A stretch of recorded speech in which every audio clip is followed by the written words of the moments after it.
E aí, galera, tudo bem com vocês? Aqui quem fala é o Christian e hoje eu vou trazer uma análise do fundo imobiliário BRCO11. Ele está despencando nos últimos dias e vou tentar ajudar vocês a entender o porquê, o que está acontecendo por trás dessas quedas.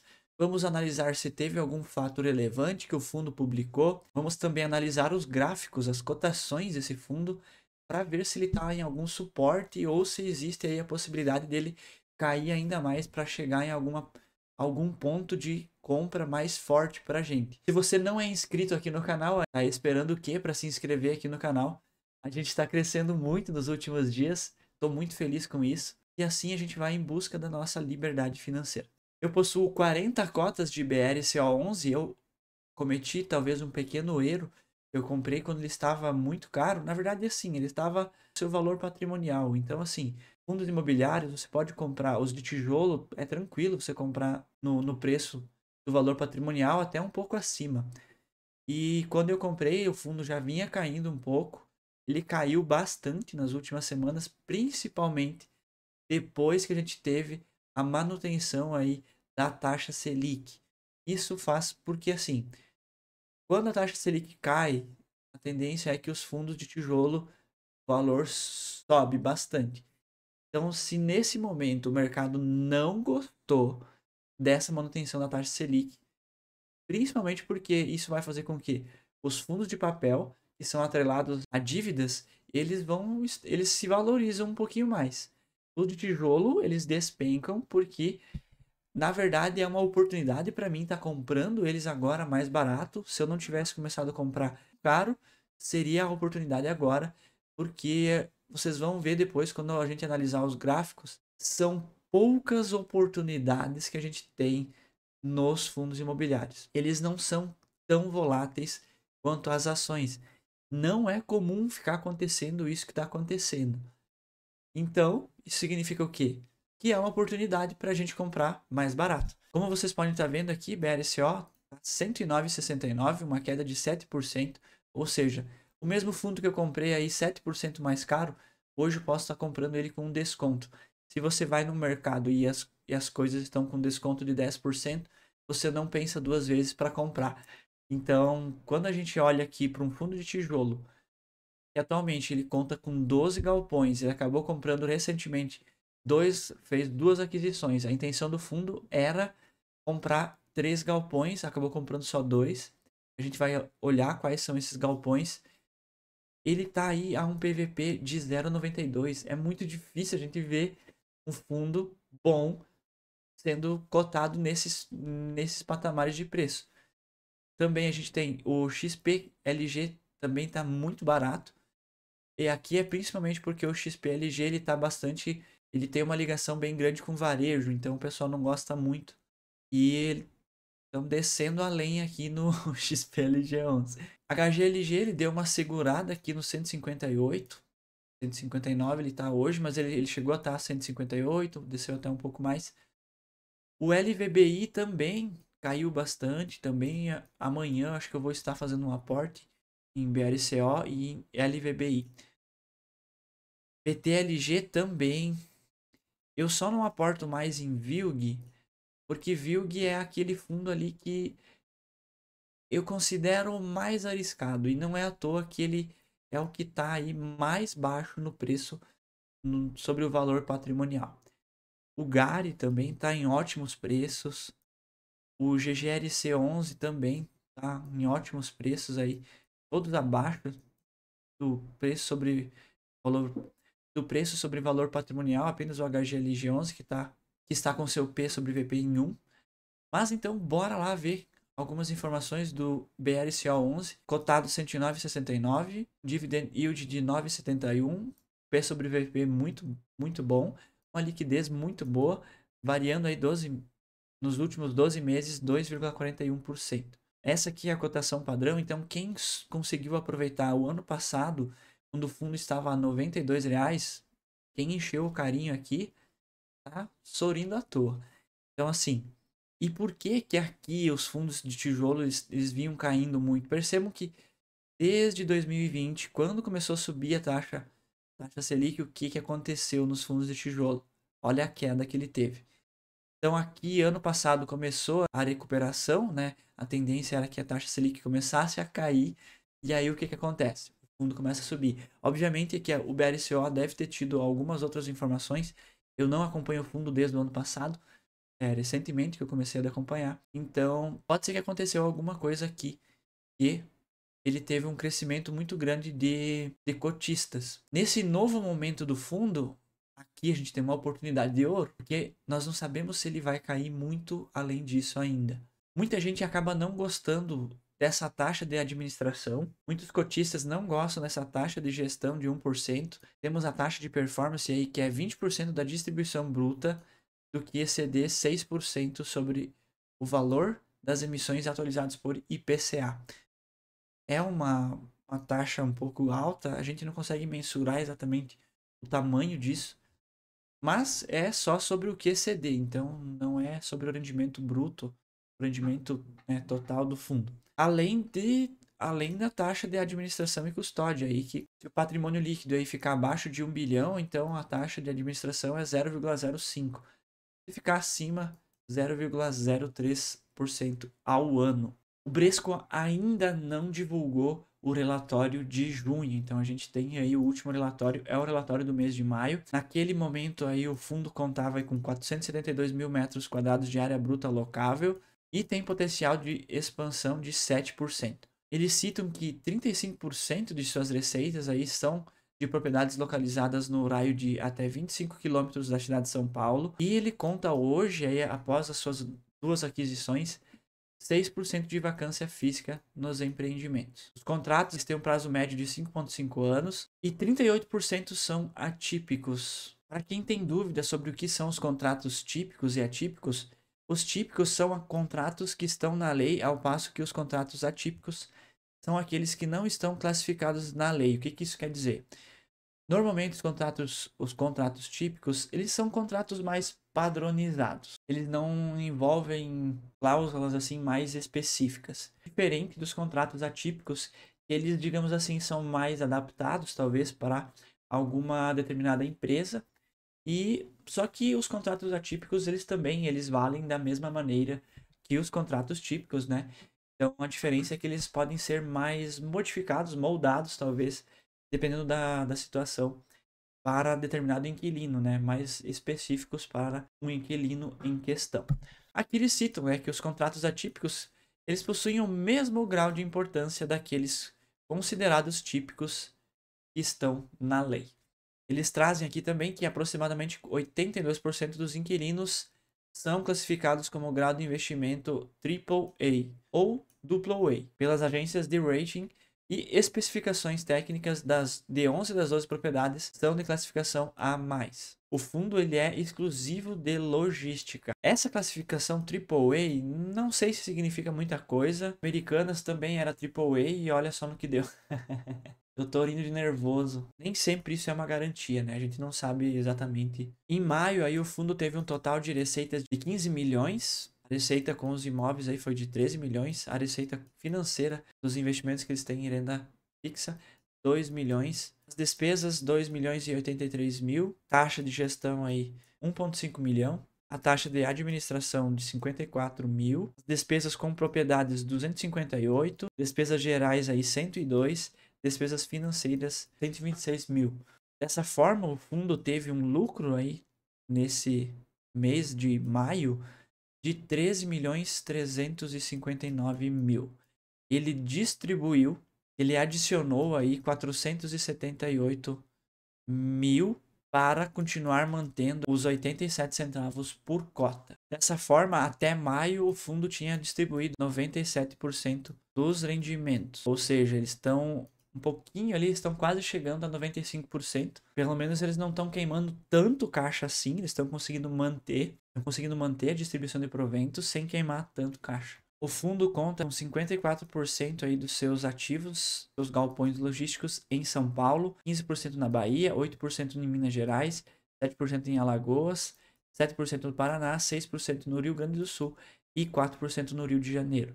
36% são centros de distribuição e 64% são propriedades last mile, que são propriedades que ficam próximas dos grandes centros. Aqui eles citam ó, propriedades próximas aos grandes centros de consumo com potencial para atender a última etapa da entrega de mercadorias ao consumidor final. Isso aqui é muito importante, os clientes desse fundo.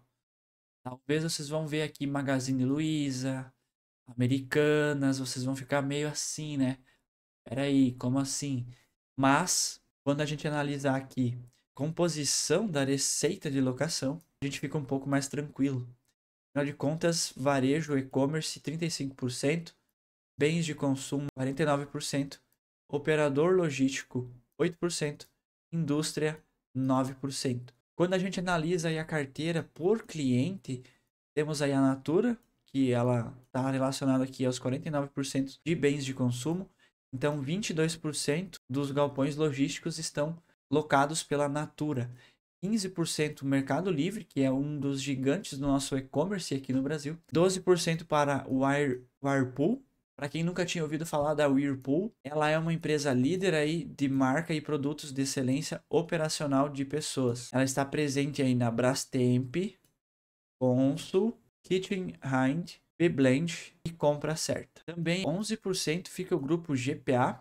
Para quem não conhece o grupo GPA, ele reúne algumas das marcas de redes e marcas aí mais conhecidas e valiosas do varejo, como Pão de Açúcar e Extra, além das marcas exclusivas Qualitá, Taec e Clube de Sommeliers. São mais de 700 lojas físicas. Eles são líderes do e-commerce alimentar do Brasil. Temos também BRF, que já é mais conhecida, Magalu, RB, Valgroup, Americanas, MRO, Heineken e outros. Então vocês podem perceber aí que Americanas tem uma quantidade pequena, Magalu também não é assim uma exposição tão grande do fundo. Imagine se fosse aqui um Magalu aqui, o Americanas aqui, então o negócio ia ser bem pior. Como eu citei antes, então, vacância em 6%, 38% de contratos atípicos e um prazo médio de 5,5 anos para o fim dos contratos. Teremos alguns revisionais agora no mês de setembro, outubro e dezembro. Os principais revisionais dos contratos, todos atrelados ao IPCA. O fundo hoje conta com 121 mil cotistas. Tivemos aí uma pequena... Em abril aí tivemos uma pequena queda dos cotistas, principalmente porque o fundo estava em um patamar bem alto. Então o pessoal acaba realizando lucro.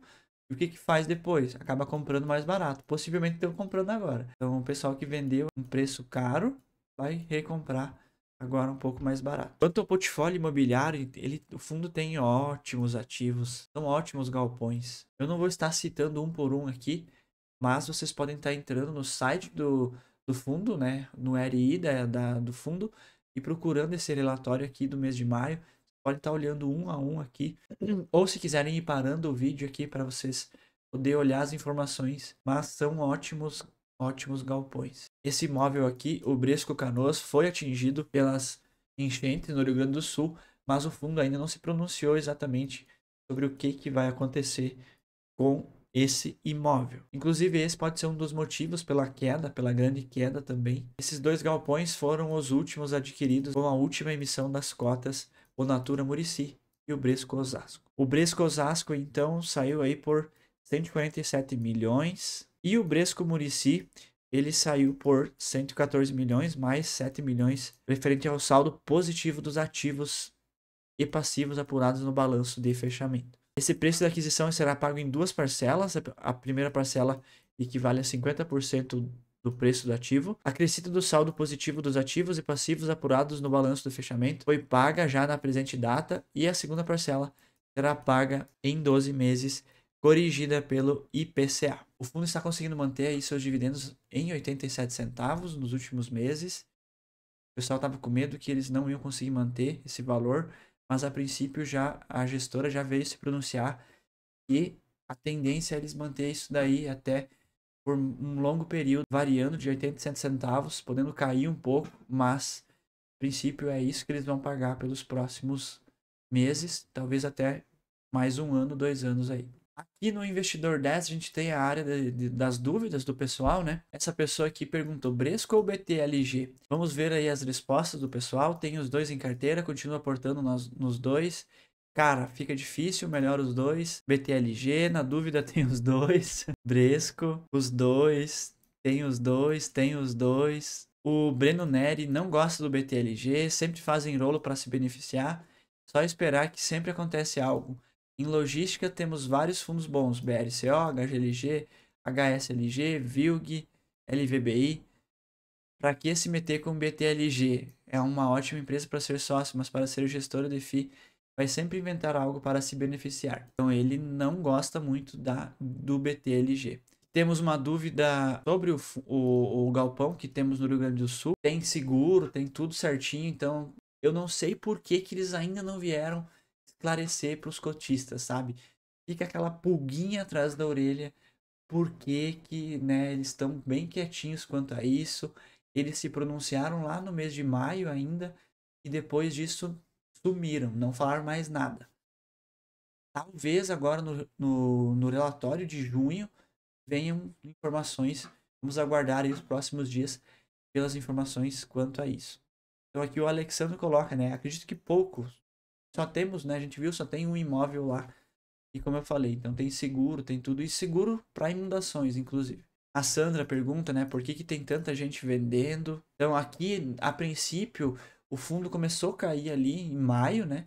Principalmente devido a essa questão do galpão lá de Canoas. Então aqui temos algumas dicas. O Laércio ele coloca aí que uma das maiores alegrias da carteira dele, o PVP de 0,99, ele já estava querendo comprar isso em abril, né? Então imagine agora que caiu para 0,94. Eu gosto de dar uma olhadinha aqui nessa, né? Acho que é sempre válido vocês terem aqui, pesquisarem no Investidor 10 e darem uma analisada, porque tem algumas informações legais que o pessoal coloca nos comentários.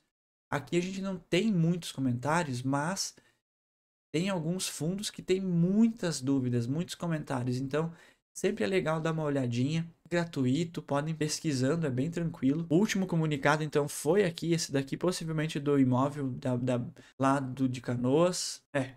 Então, o Bresco Canoas, ele é responsável por 5% da receita mensal do fundo.